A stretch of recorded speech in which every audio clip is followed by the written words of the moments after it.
d'ESO. I de segon. Us podem demanar un petit favor?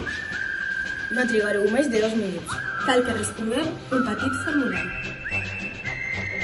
Dins el nostre PS Descobrim GRs. us volem preparar rutes de muntanyes. Però Abans volem analitzar estadísticament si les nostres famílies passen pel temps lliure. al meu YouTube. Moltes gràcies. Quan acabem la tasca esperem que... Animeu els vostres professors i pares a gaudir de totes les rutes. Adeu, us esperem al cim!